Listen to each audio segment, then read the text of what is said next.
देख रहे हैं न्यूज़ 7 हिंदी, राष्ट्र प्रथम। स्वागत है आप सभी का न्यूज़ 7 हिंदी में। मैं हूं आपके साथ मधुमिता। रुक करते हैं इस वक्त की बड़ी खबरों की ओर। केरल के पूर्व मुख्यमंत्री पिनाराई विजयन पर बड़ी गाज गिरी है। तिरुवनंतपुरम स्थित उनके आवास पर आज बुधवार को तड़के ईडी ने छापेमारी की।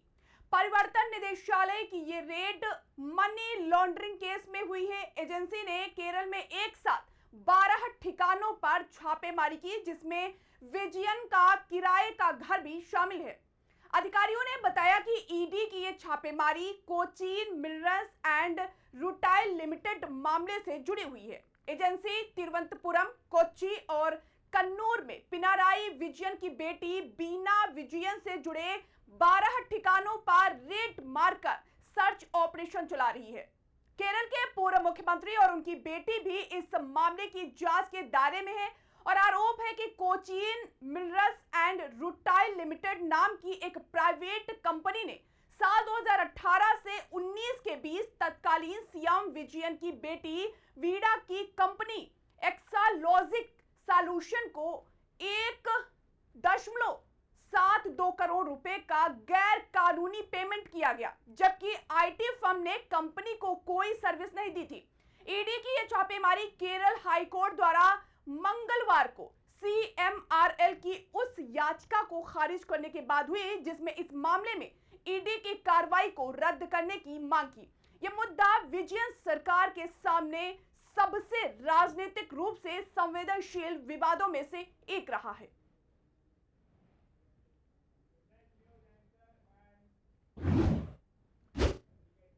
दिल्ली के यमुना बाड़ क्षेत्र यानी जोन ओ में तेजी से फैल रहे अवैध निर्माण पर दिल्ली हाईकोर्ट ने कड़ी नाराजगी जताई है।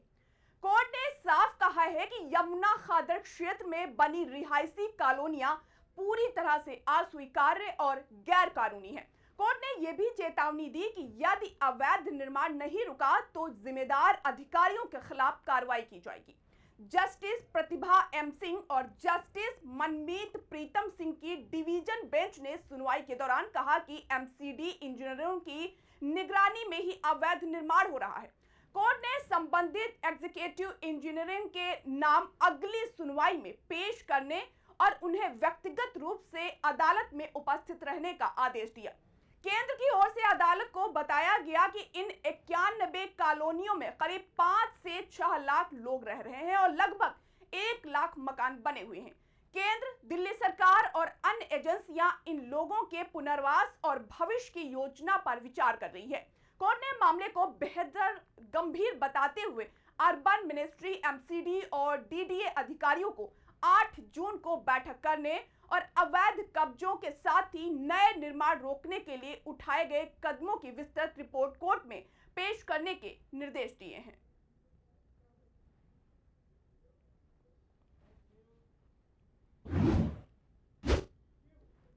उत्तर प्रदेश में बीते कई दिनों से भीषण गर्मी और लू ने जीना मुहाल कर दिया है। दिन के समय आसमान से आग बरस रही है, जिससे लोग घरों में दुबकने को मजबूर हैं। इस बीच मौसम विभाग ने अगले 24 घंटों में मौसम में बड़े बदलाव का अनुमान जताया है। इस दौरान राज्य के कुछ हिस्सों में गरज चमक के साथ बारिश होने का अलर्ट दिया गया है। कहीं कहीं धूल भरी आंधी चलने की भी चेतावनी है। मौसम विभाग ने आज यूपी के तराई वाले इलाकों में बारिश होने की आसार जताए हैं। सहारनपुर, शामली, मुजफ्फरनगर, बागपत, मेरठ, बिजनौर, पीलीभीत, लखीमपुर खीरी, बहराइच, श्रावस्ती, बलरामपुर, सिद्धार्थनगर, महाराजगंज, गोरखपुर, कुशीनगर और देवरिया, इन जिलों में 40 से 50 किलोमीटर प्रति घंटे की रफ्तार से धूल भरी आंधी चलेगी। हालांकि आगरा, झांसी, जालौन, हमीरपुर, महोबा और बांदा में आज भी भीषण गर्मी कहर जारी रहेगी। मौसम विभाग ने इन जिलों में हीट वेव और रातें गर्म रहने का रेड अलर्ट भी जारी किया है।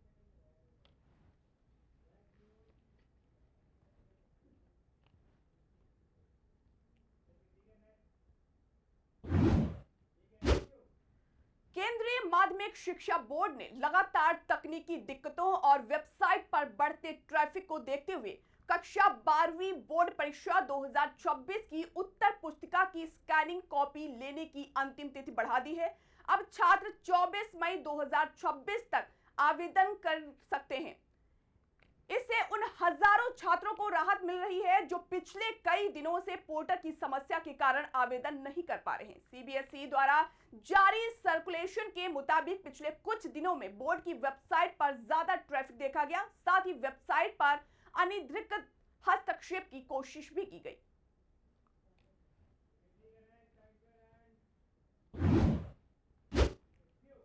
उत्तर प्रदेश में भीषण गर्मी के बीच बिजली कटौती को लेकर सियासत गर्म हो गई है। समाजवादी पार्टी के अध्यक्ष अखिलेश यादव ने एक बार फिर से बिजली को लेकर योगी आदित्यनाथ सरकार पर बड़ा हमला किया है। उन्होंने योगी को सबसे असफल मुख्यमंत्री बताते हुए कहा कि यूपी में बिजली आपदा के पीछे मंत्री एके सिंह को जिम्मेदार ठहराया। समाजवादी पार्टी के अध्यक्ष अखिलेश यादव ने अपने सोशल मीडिया अकाउंट एक्स पर पोस्ट करते हुए तंज कसाव लिखा, अगले चुनाव में जनता भाजपा को अच्छे से धो पटक कर हमेशा के लिए सुखा देगी। शुक्र है उत्तर प्रदेश के असफल मुख्यमंत्री जी ये नहीं कह रहे हैं कि इस महाविद्युत आपदा के पीछे दिल्ली वालों के भेजे हुए दूत की साजिश है। बिजली संकट पर अखिलेश यादव के आरोपों पर मुख्यमंत्री योगी आदित्यनाथ ने पलटवार करते हुए क्या कुछ कहा है, सुनिए।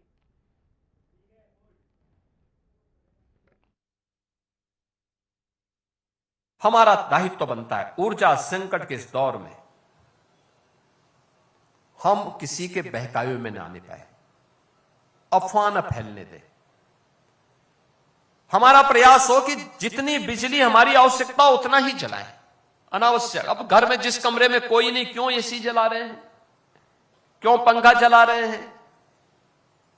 रात्रि में जब आवश्यकता नहीं तो जितनी लाइट आवश्यक है एक लाइट जला दीजिए, एक दो लाइट महत्वपूर्ण स्थानों पर जलाइए, बाकी लाइट बंद कर दीजिए। डेकोरेशन के लिए जो घर घर में लोगों ने लाइट लगा रखी है उसको बंद कर दीजिए। इस दौरान स्ट्रीट लाइट नगर निकायों का दायित्व बनता है उतना ही जलाएं जो नागरिकों के हित में हो, अनावश्यक न जलाएं। ऐसे पंचायतों में भी हमें करना होगा। हमने कल ही पंचायत के ग्राम प्रधानों के कार्यकाल को 6 महीने के लिए बढ़ा दिया है। 6 महीने वे कार्य करें। जब तक ओबीसी कमीशन रिजर्वेशन की प्रक्रिया को पूरी करता है तब तक वे अपने कार्यकाल को आगे बढ़ाएं। हमने सहमति दे दी। उनका भी दायित्व बनता है गांव में दिन में बिजली के स्ट्रीट लाइट न चले, न गांव में न शहर में दिन में स्ट्रीट लाइट न चले। जब आवश्यकता नहीं तब हम लाइट बंद करके रखें। ये सभी कार्य हम करेंगे तो हम अपने नागरिक दायित्वों का निर्वहन करेंगे और